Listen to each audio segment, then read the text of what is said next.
신학대학 교수이며 목회자였던 윌리엄 바클레이가 기도를 이렇게 정의했습니다. 기도는 상황을 바꾸지 않고 우리를 바꾼다. 기도는 상황을 바꾸지 않고 우리를 바꾼다.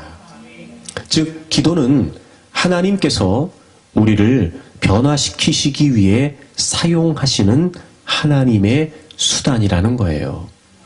여러분, 기도는요, 하나님께서 우리를 위해 무엇인가를 하도록 해서 단순히 어려운 상황을 피하기 위함이 아니고요, 오히려 우리가 변화되어서 어떤 상황이든지 정복하고 마침내 하나님께서 원하시는 삶을 살도록 하는 것이 바로 기도라는 거지요.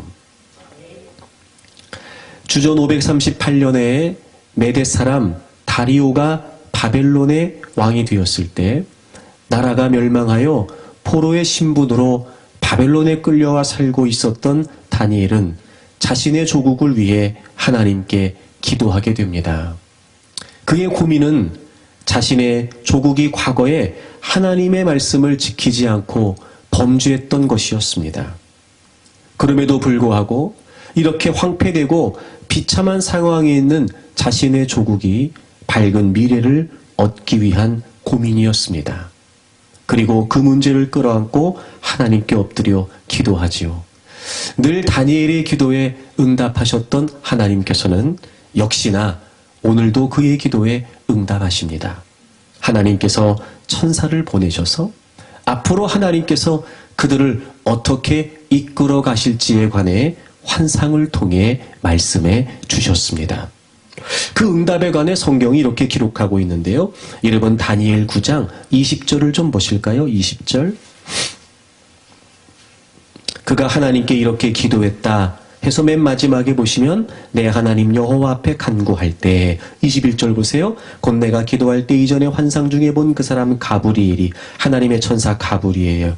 그 가브리엘이 빨리 날아서 저녁 제사를 드릴 때 내게 이르렀다 이렇게 되어 있어요. 빨리 날아서. 이 말이 무슨 의미냐면 즉각적으로 하나님이 응답하셨다는 거예요. 여러분, 다니엘의 기도를 들으신 하나님께서 지체함 없이 지체하지 않고 즉각적으로 하나님께서 천사를 보내셔서 그의 기도에 응답해 주셨다는 거예요. 여러분, 응답이 뭐였을까요? 22절을 보세요. 내게 가르치며 내게 말하여 이르되 다니엘아, 내가 이제 내게 지혜와 총명을 주려고 왔다. 그 천사가 다니엘이 이렇게 말해요. 내게 지혜와 총명을 주려고 왔다.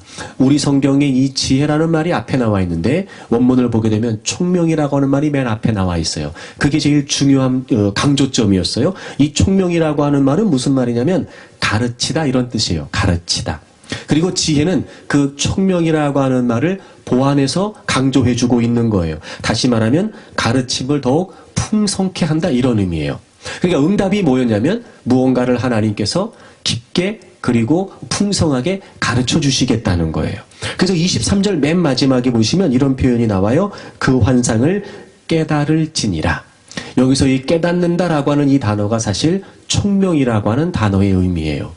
그러니까 하나님이 다니엘의 고민과 그래서 그가 기도했던 기도를 들으셨고 어떻게 응답하셨냐면요. 천사를 보내주셔서 깨닫게 하신 거예요. 깨닫게 하신 거예요. 여러분, 기도는 그저 단순히 우리가 간절히 무언가를 바라서 비는 행동을 의미하지 않습니다. 어떤 어려움과 또 어떤 문제 앞에서 불안감을 떨쳐내려는 자기 방어의 수단만은 결코 아닙니다. 여러분, 기도는 하나님과의 교제를 통해서 그분의 뜻을 깨닫는 통로가 됩니다. 하나님은요, 기도하는 자들에게 반드시 하나님의 뜻을 알려주십니다. 그래서 기도는 소중합니다. 그래서 여러분, 기도는요, 하나님의 뜻이 열려지는 비밀의 통로와도 같습니다. 기도는 하나님의 역사를 만나는 비밀의 문과도 같습니다. 기도하는 자들에게 하나님은 그들이 고민하고 있는 문제에 관해, 그들이 두려워하고 있는 미래에 관해 깨닫게 해주심으로 말미암아 앞으로 하나님이 어떻게 어떤 일을 펼쳐가실지를 말씀해 주심으로 말미암아 염려와 근심 가운데서 자유를 얻게 하시고 여러분, 불안하고 두려웠던 그 마음에 평강을 주시는 거예요. 사랑하는 여러분, 우리의 기도에 이런 하나님의 응답이 있기를 바랍니다. 여러분이 기도할 때마다 하나님께서 깨닫게 해주심으로 말미암아 여러분이 경험하고 있는 그 모든 문제들, 그리고 여러분이 두려워하고 있는 그 모든 상황으로부터 자유함을 얻는 은혜가 있기를 바랍니다. 그런데 여러분, 이 다니엘 9장의 기도의 내용을 살펴보게 되면 두드러지게 나타나는 현저한 특징 하나가 있습니다. 그건 무엇이냐면 바로 그가 지금 조국의 과거 때문에, 그리고 조국의 미래를 위해 기도하고 있습니다. 그 놀라운 사실은 그런 내용 중에 다니엘은 기도하고 있는 지금 살아계신 하나님을 분명하게 인식하고 있다는 겁니다. 과거 때문에 기도하고 있는 겁니다.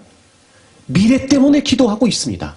그런데 여러분, 다니엘은요, 기도하고 있는 지금, 기도하는 지금 하나님이 어떤 분이신지를 분명히 인식하고 그 하나님으로부터 과거를, 그 하나님으로부터 미래를 기도하고 있단 말이에요. 여러분, 이 내용을 보면서 그런 생각이 들었어요. 우리의 기도가 그럴 수 있겠다. 여러분, 과거에 벌어진 일 때문에 기도하는 거 맞습니다. 왜냐하면 그 일 때문에 지금 내가 힘든 거거든요. 그래서 우리는 당연히 과거에 일어난 우리의 모든 삶의 문제들, 그리고 우리의 모든 삶의 상황들을 가지고 기도해야 됩니다. 마땅하지요. 여러분, 우리는 미래의 일들 때문에 기도해야 됩니다. 아직 닥치지 않은. 하지만 여러분, 어떤 일이 벌어질지 몰라 늘 두려운 우리. 불확실하고 불투명하고, 그런데도 또 내일을 살아야 되는 우리가 오늘 갖게 되는 염려와 두려움 말입니다.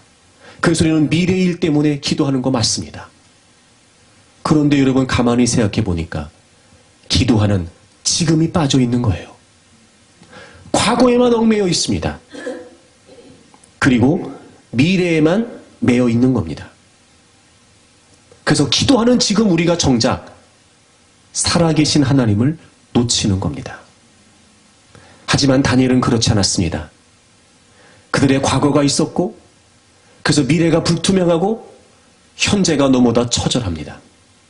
그런데 오늘 그런 자신의 조국의 상황을 끌어안고 기도하는 다니엘의 기도는, 기도하는 지금 살아계신 하나님이 어떤 분이신지를 고백하고 인식하고 기도하고 있었다는 겁니다.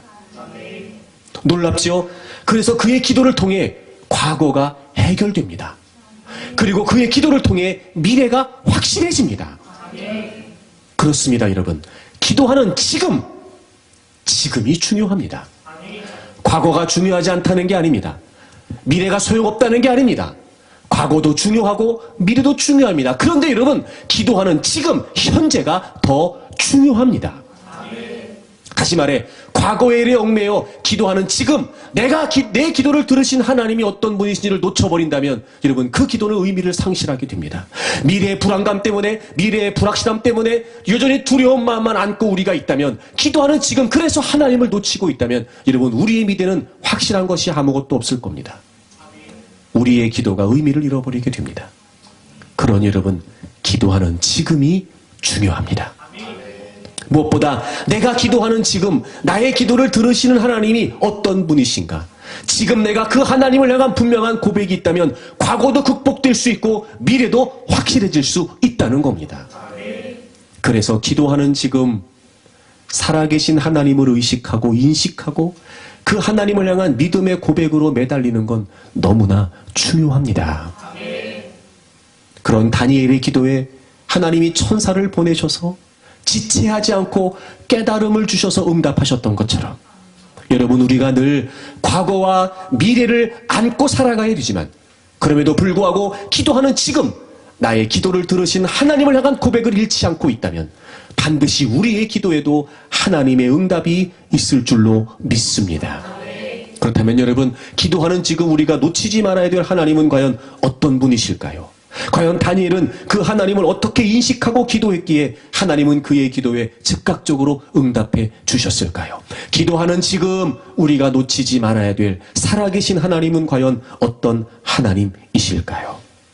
먼저 오늘 다니엘 9장에 나와 있는 다니엘의 기도를 좀 살펴보면 주된 내용이라고도 할 수 있는 내용이 뭐냐면, 여러분 몇 절을 보시냐면 오늘 본문 5절을 좀 보겠습니다. 5절을 좀 보겠습니다.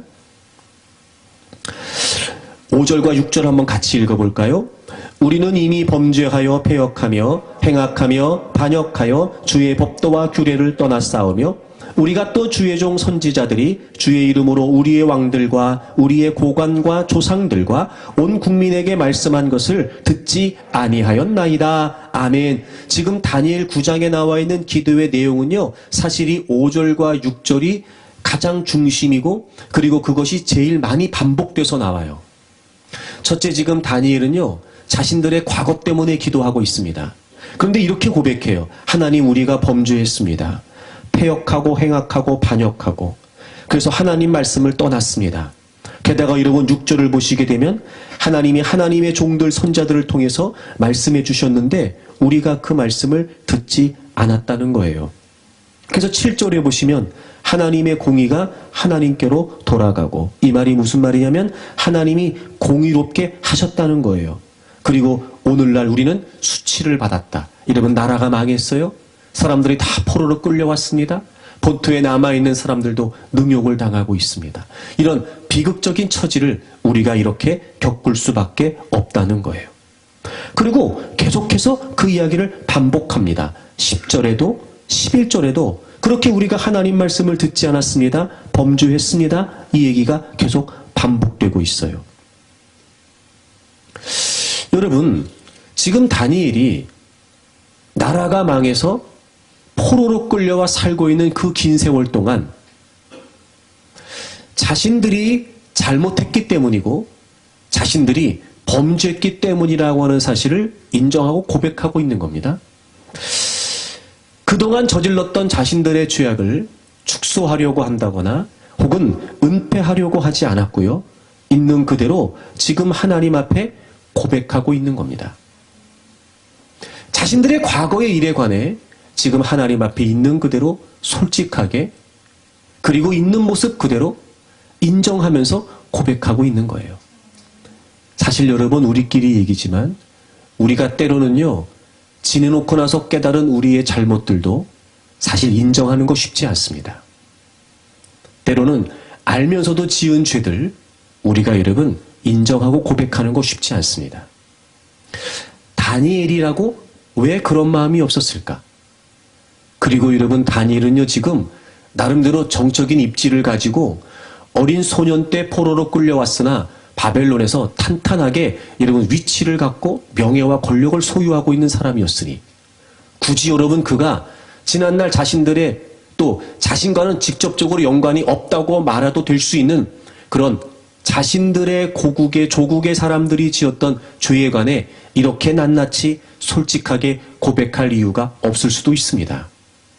그럼에도 불구하고 오늘 다니엘이 보게 되면 그렇게 자신들의 죄악에 관해 낱낱이 솔직하게 인정하고 고백하고 있다는 거예요. 그 과거 때문에 지금 우리가 이렇게 수치와 능욕을 받고 있다는 인정을 그가 지금 하고 있는 겁니다. 여러분, 이렇게 할 수 있었던 이유가 무엇이었을까요? 9절을 보겠습니다. 9절. 우리 9절을 다 같이 읽습니다. 9절을 다 같이 읽습니다. 주 우리 하나님께는 긍휼과 용서하심이 있사오니 이는 우리가 주께 패역하였음이오며. 아멘. 여러분, 그들의 과거가 그랬어요. 그런데요, 기도하고 있는 지금 다니엘은 자신의 기도를 들으시는 하나님이 어떤 하나님이신지를 알고 있었어요. 바로 그 하나님은 긍휼과 용서가 있는 분이셨어요. 이런 겁니다, 여러분. 과거의 그 모든 일들에 있어 자신들의 잘못을 솔직히 인정하고 고백하고 회개하시던 비결이 뭐였냐? 바로 하나님은 용서하시는 하나님이라고 하는 사실 때문이었어요. 기도하고 있는 지금 하나님이 어떤 분이신지 다니엘은 분명히 알고 있었습니다. 어떤 죄악을 저질렀더라도, 어떤 범죄를 했다 할지라도, 비록 그들이 하나님을 등졌고 하나님 말씀을 듣지 않았고 심지어는 끊임없이 하나님이 선자들을 보내 이스라엘 백성들의 경고하신 것조차 듣지 않았던 그들의 패역한 모습을 여러분, 다니엘이 어떻게 솔직히 인정하고 고백할 수 있었을까? 그건 기도하고 있는 지금 그의 기도를 들으시는 하나님이 용서하시는 하나님이라는 걸 알고 있었기 때문입니다. 그래요, 여러분. 기도하는 지금 우리의 하나님은 용서하시는, 긍휼을 베풀어 주시는 하나님이십니다.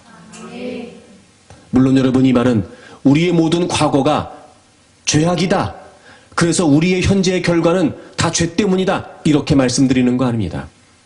그럼에도 불구하고 우리가 부정할 수 없는 사실은 현재 우리가 갖고 있는 모든 상황에 있어 과거의 우리의 죄악된 모습을 부정할 길이 없고, 더 한 가지 분명한 사실은 회개 없이 회복이 있을 수 없고 회개 없이 은혜가 있을 수 없기에 우리는 늘 우리가 만나는 모든 상황에서 꼭 그것이 죄 때문이야, 이런 정죄와 비난의 의미가 아니라 한 번 더 자신을 살피고, 우리가 혹시라도 알고 모르고 깨닫지 못하고 그래서 우리가 지은 하나님 앞에 범죄한 모습은 없는가 살펴야 되는 게 우리의 마땅한 태도일 겁니다. 여러분, 그거 아십니까? 과거는 얼마든지 해결될 수 있고 얼마든지 극복될 수 있습니다. 지금 우리의 기도를 들으시는 하나님은 긍휼을 베푸시고 용서를 베풀어 주시는 하나님이시기 때문이에요. 그래서 여러분, 그가 반복적으로 자신들의 죄를 고백하면서 동시에 반복적으로 하나님의 용서를 구하기도 해요. 9절이 그랬습니다. 그러면 또 보세요. 19절을 좀 보실까요? 19절. 주여 들으소서, 주여 용서하소서. 여러분, 어찌 보면 자신들이 지은 죄악이 용서받을 수 없는 죄악이라는 걸 모르지 않았을 거예요. 참, 여러분, 이스라엘 백성들의 역사를 보면 우리와 별반 다르지 않습니다. 하나님이 전적인 하나님의 은혜와 사랑으로 이스라엘을 모든 민족 가운데서 구별하셔서 하나님 백성 삼아주셨습니다.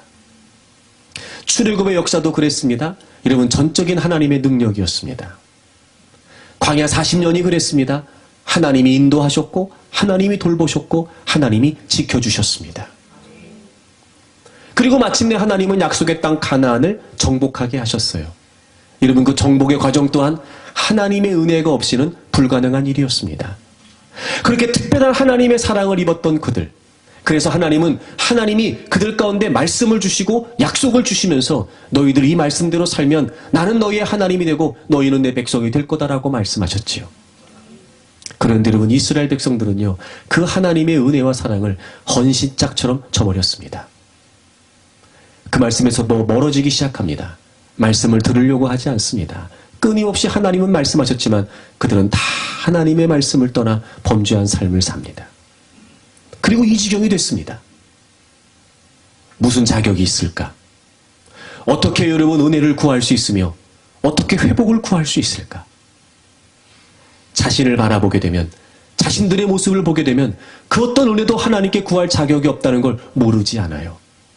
하지만 여러분, 하나님을 바라보니까 하나님은 긍휼이 크시고 하나님은 용서하시는 하나님이셨던 거예요. 얼마든지 그들의 과거를 해결할 수 있었고 얼마든지 그들의 과거를 극복할 수 있었던 거죠. 하나님 때문에 말입니다. 그리고 그가 자신 있게 하나님께 고백해요. 하나님, 우리를 좀 용서해 주십시오. 하나님, 우리를 좀 용서해 주십시오. 그래서 18절에 그가 이런 고백을 합니다. 18절 보세요.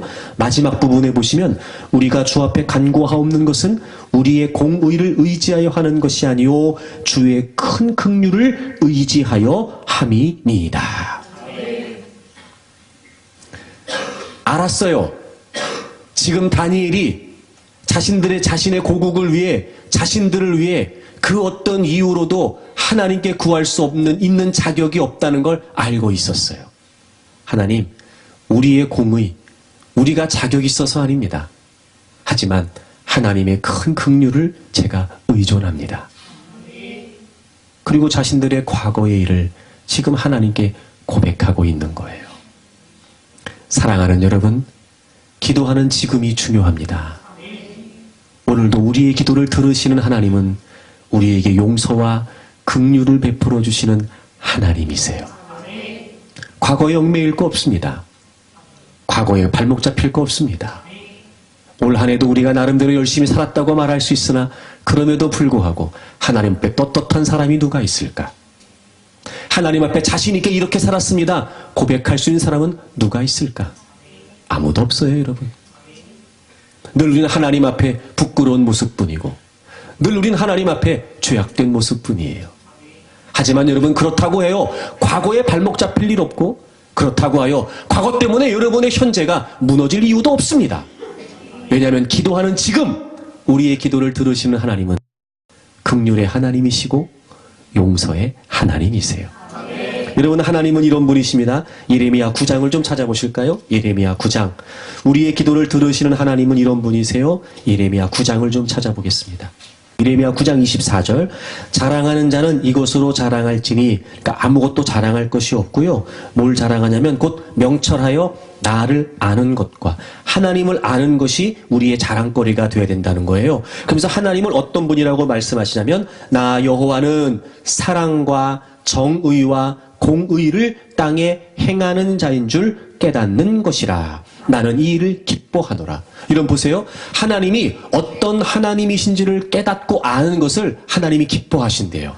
그러니까 여러분, 우리가 정말 하나님을 기쁘시게 하는 게 뭐냐면요, 아, 하나님이 이런 분이시군요. 우리가 하나님을 깨닫는 거예요. 그래서 그 하나님을 아는 거, 하나님은 그걸 너무 좋아하신단 말이에요. 하나님은 어떤 분이시냐면요, 사랑과 정의와 공의를 이 땅에 행하는 분이세요. 제가 한번 설명한 적이 있었는데, 여러분, 이런 겁니다. 그래요, 하나님은 사랑과 정의의 하나님이세요. 사랑과 공의의 하나님이시죠. 그런데 여러분, 하나님이 그 하나님의 공의를 어떻게 이루셨냐면 사랑으로 이루셨어요. 공의의 하나님을 생각하면 하나님은 우리의 죄 때문에 우리를 심판하셔야 했습니다. 그게 하나님의 공의예요. 그게 하나님의 정의죠. 결코 하나님은 죄를 경시하지 않으십니다. 하나님은 죄를 엄중히 다루시죠. 우리가 그런 운명에 있었어요. 그런데 그 하나님의 공의를 우리에게 어떻게 행하셨어요? 하나밖에 없는 아들 예수 그리스도를 우리를 대신해서 십자가에 죽이셨어요. 그렇게 공의를 행하셨어요. 그 예수 그리스도가 우리에게는 하나님의 사랑이었던 거예요. 여러분, 하나님은요, 정의를 이루시기 위해 사랑으로 이루신 거예요. 그러니까 기본적으로 하나님, 우리에게 대한 하나님의 마음은 은혜고 긍휼이고 사랑이에요. 그게 없이는요, 그 누구도 하나님 앞에 설 수 없어요. 하나님은 그걸 알고 계시는 거예요. 그러니까 우리가 하나님으로부터 베풀어진 은혜와 사랑이 없이는 우리가 하나님 앞에 설 수 없다는 걸 누구보다 하나님이 알고 계세요. 그래서 하나님은요, 사랑으로 정의를 행하시는 거예요. 그러니 기도하는 지금 우리의 기도를 들으시는 하나님은 이렇게 사랑과 용서와 긍휼이 있는 분이시란 말이에요. 여러분, 올 한 해 여러분이 살면서 부족했고 부끄러웠고 모자랐던 부분들, 여러분 그 과거 때문에 힘들어할 거 없습니다. 기도하는 지금 긍휼과 용서가 있으신 하나님 앞에 자백하고 그리고 회개하게 되면 여러분 그 어떤 죄라 할지라도 그 어떤 잘못이라 할지라도 하나님은 다 용서해 주십니다.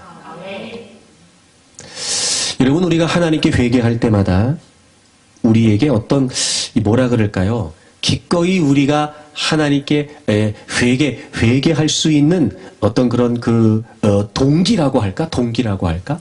그거 중에 하나가 뭐냐면 이런 거예요. 우리가 저지른 죄보다 우리를 용서하시는 하나님의 은혜가 더 크다는 거예요. 여러분, 이사야 1장을 찾아보세요. 이사야 1장 18절을 보시면 여호와께서 말씀하시되 오라 우리가 서로 변론하자. 여러분이 변론하자는 말이 무슨 말이냐면 논쟁하자는 거예요. 옳고 그름을 판단하자는 거예요. 근데 사실 여러분, 하나님이 우리에게 야 너네 일로 와, 우리 한번 옳고 그름을 판단해보자. 그러면 여러분 우리는 다 겁을 먹어야 돼요. 감히 여러분 우리가 하나님이 그렇게 마치 여러분 잘잘못을 따져보자, 일로 와봐 이러시는데 여러분 자신 있게 나설 수 있는 사람이 누가 있겠냔 말이에요. 근데 여러분, 하나님은요 그러려고 우리를 부르시는 게 아니에요. 오라고 하신 이유가 사실은 그 뒤에 나와요. 보세요. 너희의 죄가 주홍 같을지라도 눈과 같이 희어질 것이요. 여러분, 우리의 죄가 아무리 더럽고 우리가 아무리 큰 죄악을 저질렀어도요, 눈같이 희게 하신대요. 그러니까 우리가 저지른 죄악보다 우리를 용서하신 하나님의 은혜가 더 큰 거예요. 그러니까 아무리 주홍 같은 죄라도 하나님의 용서로 말미암아 깨끗이 희어질 수 있다는 거예요. 진홍같이 붉을지라도 양털같이 희게 되리라. 진홍같이 붉을지라도 양털같이 희게 된다는 거예요. 그러니까 여러분, 이런 겁니다. 우리는 잘못한 우리만 생각하지만 그러면 안 돼요. 여러분, 우리가 저지른 죄악보다 우리를 용서하신 하나님의 은혜가 더 크다는 거예요. 그래서 과거가 해결되는 거예요. 그래서 과거가 극복되는 겁니다. 그래서 여러분, 우리가 이 용서와 긍휼을 베푸시는 하나님을 잊지 않고 끊임없이 하나님의 은혜를 구해야 돼요. 그리고 더 중요한 건 뭐냐면 이 회개가 우리의 미래를 결정짓는다는 거예요. 여러분, 잊지 마십시오. 죄가 우리의 미래를 결정짓지 않고요, 회개가 우리의 미래를 결정짓습니다. 에스겔 18장을 찾아보세요. 31절입니다. 너희는 너희가 범한 모든 죄악을 버리고 마음과 영을 새롭게 할지어다. 너희가 범한 모든 죄악, 이미 죄를 저질렀어요. 과거예요. 너희가 범한 모든 죄악이 있어요. 근데 여러분, 그 죄를 버리면 우리의 마음과 영이 어떻게 된대요? 새롭게 된대요. 아, 여러분, 과거에 지은 죄가 우리의 미래를 결정짓는 게 아니고요, 아무리 큰 죄를 저질렀다 할지라도 우리가 버리면, 회개하면 우리의 미래는 달라질 수 있다는 거예요. 버리고 마음과 영이 새롭게 될 수 있다는 거예요. 여러분, 하나님이 어떤 마음인지 아세요? 이스라엘 족속아, 너희가 어찌하여 죽고자 하느냐? 주 여호와의 말씀이니라. 죽을 자가 죽는 것도 내가 기뻐하지 아니하노니 너희는 스스로 돌이키고 살지니라. 이야, 여러분, 하나님은요, 마땅히 죽을 자가 죽는 것도 기뻐하지 않으신대요. 그러니까 이렇게 하나님은 우리를 살리기를 원하시는 거예요. 이렇게 하나님은 우리의 미래를 새롭게 열어주시기를 원하시는 거예요. 그러니 여러분, 과거의 죄가 우리의 미래를 결정짓지 않아요. 하나님의 약속을 우리가 알게 되면 과거의 죄가 아니라 지금의 회개가 우리의 미래를 열어간다는 거죠. 여러분, 이렇게 큰 긍휼로 우리에게 은혜를 베풀어 주시는 하나님이 우리가 언제라도 하나님 앞에 나와 긍휼과 용서를 구하면 반드시 우리의 과거의 문제를 해결해 주신다는 거예요. 그러니 여러분, 힘들어하거나 절대로 포기하지 마십시오. 요즘 이렇게 공사하는 걸 보면요, 여러분, 땅을 파는 거 말입니다. 땅을 파는 것도요, 그 큰 기계들이 와서 파는데도요, 한 번에 파지 못하더라고요. 그죠? 여러 번 파요, 여러 번, 여러분, 여러 번. 네. 그것처럼 때로는 우리의 죄악의 모습들을 우리가 살펴보게 되면 그 견고한 죄의 진이 우리를 얽매이고 있어서 이게 끊어질까? 이 견고한 죄의 진이 우리의 삶을 깊이 뿌리박고 있어서 과연 이게 뚫어질까 싶은 마음이 우리에게 있을 수 있어요. 하지만 여러분, 끊임없이 하나님의 은혜와 하나님의 용서를 구하면서 우리가 지속적으로 하나님께 매달리게 되면 반드시 그 죄의 진이 뚫려요. 반드시 그 죄의 결박이 끊어진다고요. 그래서 여러분, 그 하나님의 은혜가 우리도 상상할 수 없을 만큼 우리를 바꾸어 주시는 거예요. 단 여러분, 하나님 앞에서 도망가지만은 마세요. 우리도 우리가 얼마나 부끄럽고 우리도 우리가 얼마나 죄악된 모습인지 알아요. 그래서 여러분, 때로는요, 하나님 앞에 나아가기가 두려울 때도 있어요. 싫을 때도 있어요. 무서울 때도 있어요. 하지만 여러분 괜찮습니다.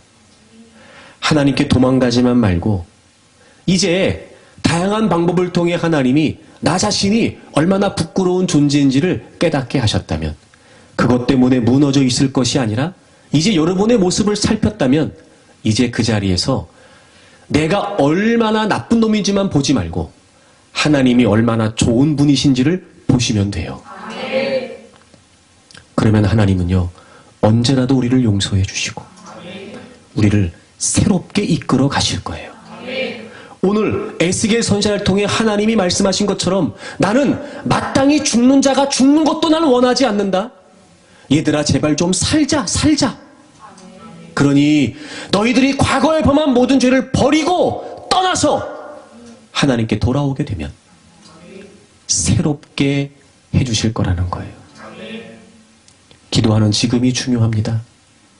우리의 과거에 여러 가지 많은 상황들이 있을 수 있고 우리의 실수, 우리의 죄 때문에 벌어진 많은 일들이 우리에게 닥쳐 있을 수 있습니다. 하지만 여러분 거기에 얽매일 거 없고 거기에 주눅들 거 없습니다.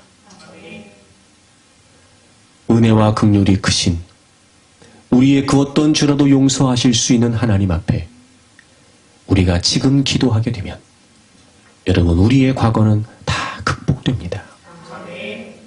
그렇게 다니엘이 하나님께 엎드려 기도하고 자신의 조국에 하나님의 은혜를 구했을 때 하나님이 그의 기도에 응답하셨던 것처럼 여러분 기도하는 지금 긍휼을 베푸시는 하나님을 인식하십시오.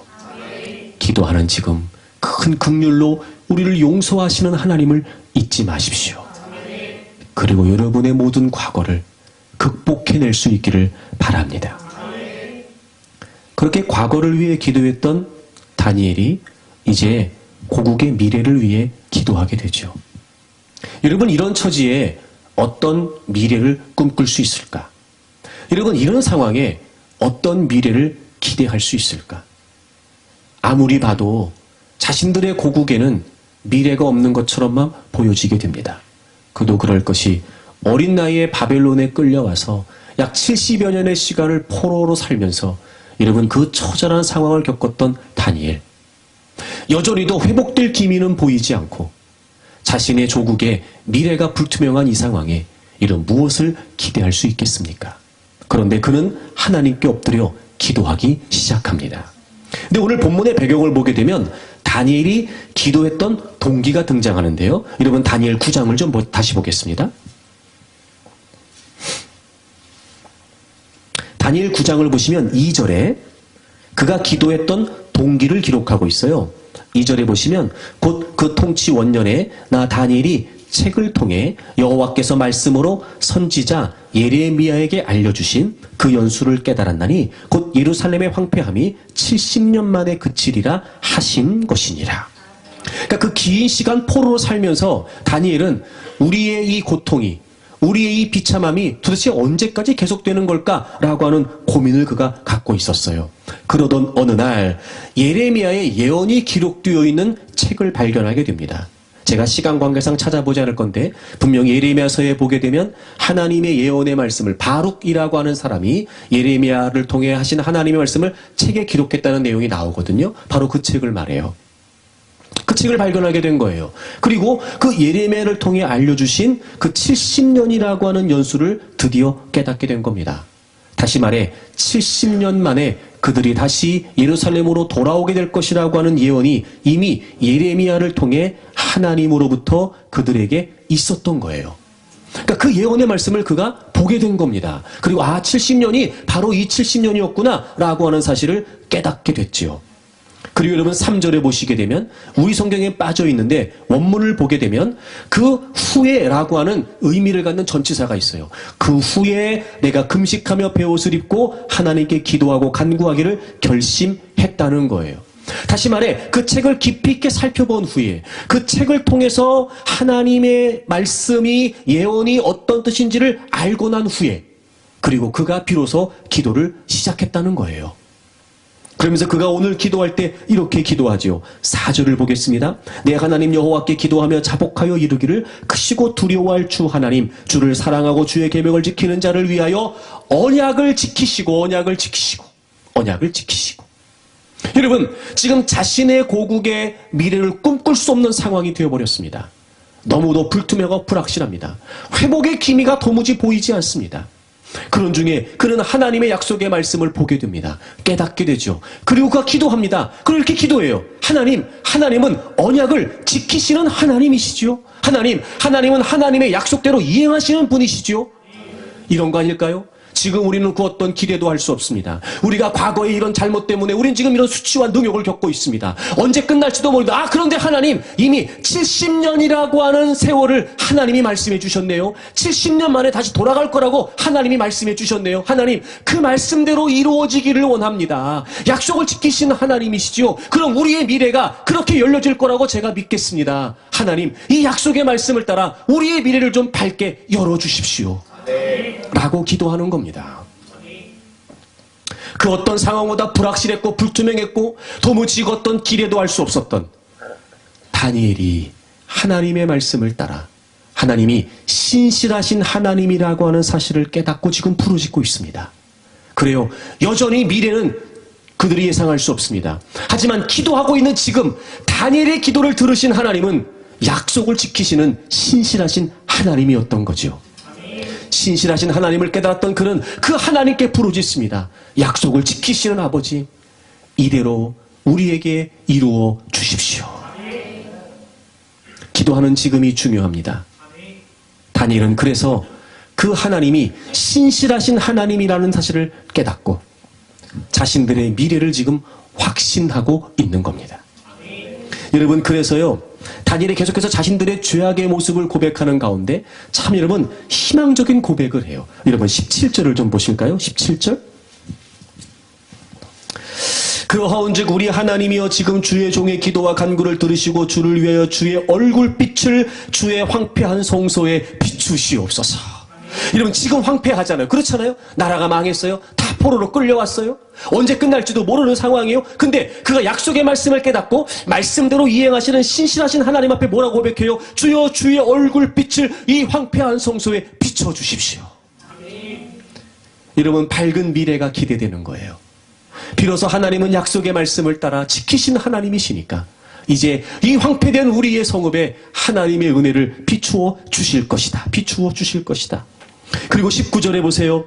주여 들으소서, 주여 용서하소서, 주여 귀를 기울이시고 행하소서, 지체하지 마옵소서. 행하소서, 지체하지 마옵소서. 여러분 이건 단순히 원하는 걸 행하시라는, 자신들이 원하는 걸 이루어달라는 기도가 아니에요. 그는 지금 약속의 말씀을 깨닫고 신실하신 하나님 앞에 자신들의 미래를 위해 기도하고 있는 겁니다. 하나님 그 말씀하신 대로 말입니다. 그 70년이라고 하는 연수대로 말입니다. 하나님 행하실 것이지요. 지체하지 마시고 좀 이루어 주십시오. 여러분 보세요. 그 어떤 미래로 꿈꿀 수 없었던 다니엘이 하나님의 약속의 말씀을 부여잡고 그 말씀대로 지키시는 하나님이라고 하는 사실을 기도하는 지금 깨닫고 나니까 여러분 이제 그 황폐했고 그 여러분 처참하고 그 비참했던 상황 속에서 하나님의 얼굴빛을 비추어 달라고 이렇게 희망적인 미래를 기대하며 기도할 수 있었던 겁니다. 그래요 여러분, 하나님은 신실하신 하나님이십니다. 아무리 우리가 생각해봐도 우리의 미래는 불투명합니다. 늘 우리는 한 해를 마무리하고 새해를 시작할 때마다 새로운 기대를 품게 되죠. 근데 여러분 어김없이 우리가 깨닫게 됩니다. 며칠 걸리지도 않습니다. 아이고 새해도 별반 다를 거 없겠다. 아이고 더 힘들지도 모르겠다. 늘 우리의 미래는 그랬습니다. 우리에게서 원인을 찾고 상황에서 이유를 찾고 환경에서 원인을 찾으니 여러분 역시나 우리는 그 어떤 것도 기대할 수 없죠. 하지만 그거 아십니까? 하나님은 우리를 향하신 하나님의 계획을 이미 갖고 계시고 그 하나님은 반드시 약속의 말씀대로 지키시는 신실하신 하나님이신 거예요. 그러니 여러분 기도하는 지금 약속의 말씀을 따라 지키시는 그 신실하신 하나님을 확신할 수 있다면 우리의 미래도 확실해지는 거예요. 그래서 다니엘은 그 미래에 대한 불안함과 그 미래에 대한 염려를 지금 극복해 회복해 가고 있습니다. 여러분, 우리의 하나님은 신실하신 하나님이십니다. 이런 민수기 23장을 찾아보겠습니다. 민수기 23장. 하나님은 이런 분이십니다. 민수기 23장 19절. 구약성경 237페이지입니다. 찾으셨죠, 여러분? 다 같이 읽겠습니다. 하나님은 사람이 아니시니 거짓말을 하지 않으시고 인생이 아니시니 후회가 없으시도다. 어찌 그 말씀하신 바를 행하지 않으시며 하신 말씀을 실행하지 않으시랴. 아멘. 여러분, 하나님은 사람과 다르세요. 하나님은 결코 거짓말을 하지 않으십니다. 그리고 그분의 말씀은 우리와 다릅니다. 후회가 없으십니다. 그분의 계획, 그분의 의도, 그분의 말씀은 그래서 여러분 완전하고 그리고 충분합니다. 후회가 없으세요. 그리고 반드시 말씀하신 바를 행하십니다. 그 말씀을 실행하십니다. 그러니 여러분, 아무리 불확실한 미래 속에서도 우리가 기대할 수 있는 건 하나님의 말씀이고 하나님이 말씀대로 이행하신다는 거예요. 여러분, 올 한 해를 어떤 기대와 소망으로 살아오셨습니까? 여러분, 내년 2019년을 어떻게 예상하고 계획하고 계십니까? 아마 여러분, 점점 더 깜깜하고 점점 더 막막할지도 몰라요. 하지만 한 가지 분명한 건 신실하신 하나님을 기대하게 되면 여러분, 미래에 대한 두려움과 염려가 사라지게 될 겁니다. 하나님은 반드시 하나님의 계획대로 이행하는 분이세요. 근데 우리에게 어려움이 뭔가 봤더니요, 이런 거예요. 우리가 하나님을 모르지 않는데 희한한 건 뭐냐면, 이 상황에서도 될까? 이런 마음 드는 거. 이런 중에도 하나님이 하실 수 있을까? 이런 마음 드는 거 말이에요. 그래서 여러분, 신실하신 하나님에 대한 고백은 어떤 고백이냐면 그분이 모든 것을 주관하셔서 그분의 능력대로 행하실 수 있는 분이라는 걸 믿는다는 걸 의미해요. 근데 우리는 신실하신 하나님이라고 말하면서 잘 못 믿는 이유가 뭔가 봤더니 우리가 불가능하면 하나님도 불가능하시다고 생각하는 거예요. 다시 말해, 우리의 한계 속에 하나님을 가두어 두고 우리의 생각, 우리의 계획, 우리의 경험 이런 걸 바탕으로 해서 이 상황에 이게 될까? 이런 마음 드는 거예요. 하지만 여러분, 하나님은 그렇지 않으세요. 그래서 오늘 다니엘서를 보게 되면요, 다니엘이 그런 고백도 해요. 다시 본문 돌아와 보세요. 신실하신 하나님을 고백하면서 다니엘서 9장 4절에 보면 다니엘이 이렇게 고백합니다. 내 하나님 여호와께 기도하며 자복하여 이르기를 크시고 두려워할 주 하나님. 여러분, 크고 두려워할, 여기서 크시다라고 하는 말이 바로 그런 말이에요. 절대적인 영향력을 행사하신다.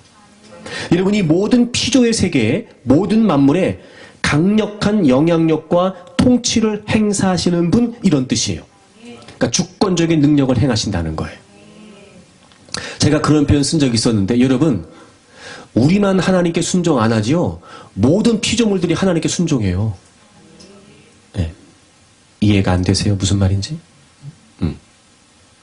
우리만 하나님 말대로 안 하지요? 이 모든 피조의 세계가요, 다 하나님이 섭리하시고 운행하시는 대로 된다니까?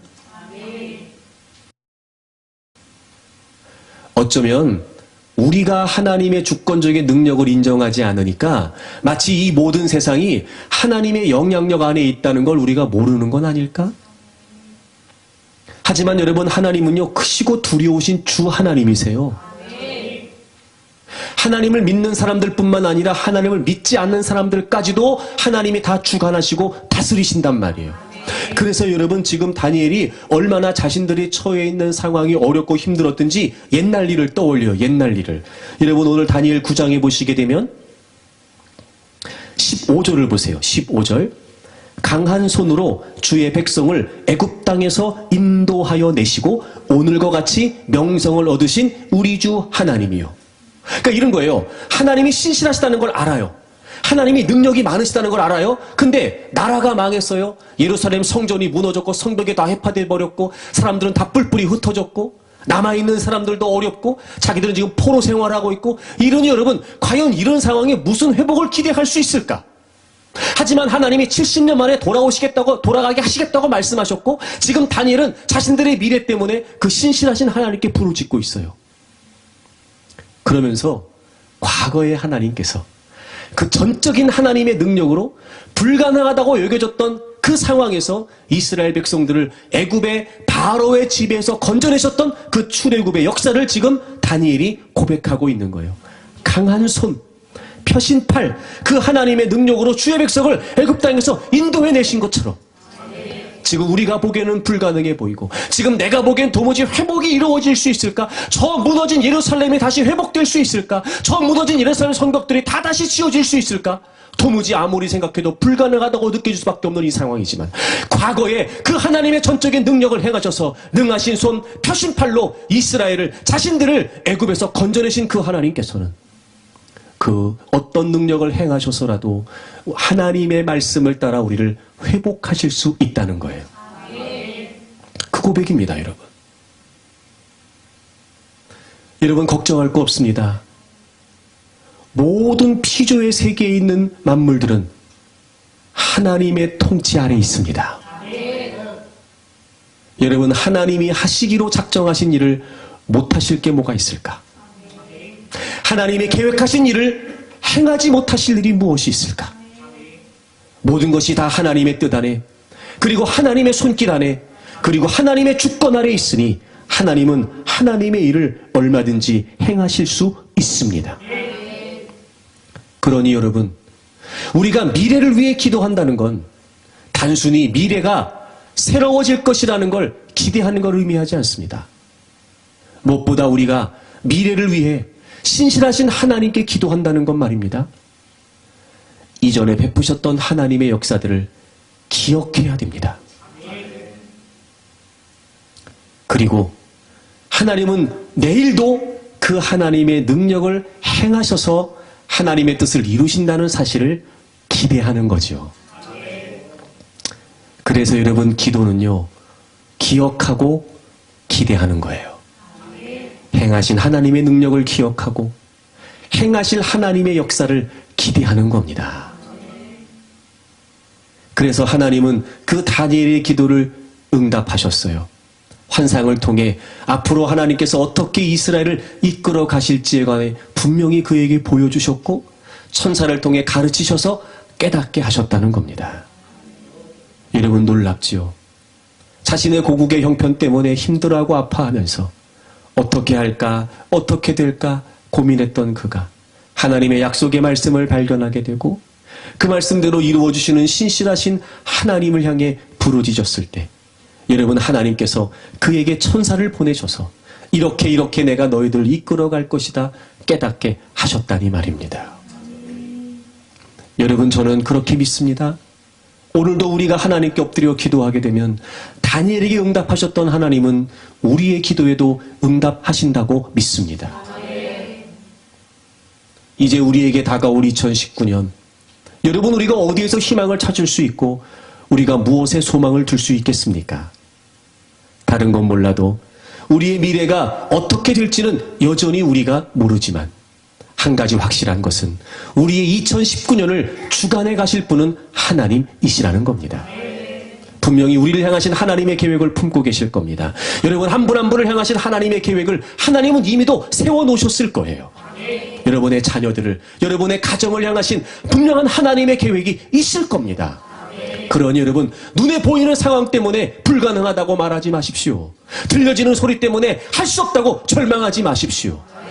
우리의 기도를 들으신 하나님은 신실하신 하나님이십니다. 미래가 중요하지 않다는 것이 아닙니다. 하지만 기도하는 지금이 더 중요합니다. 미래의 불확실함에만 여러분 매여 있지 마십시오. 신실하신 하나님께서 하나님의 뜻대로 반드시 이루신다는 것을 확신하십시오.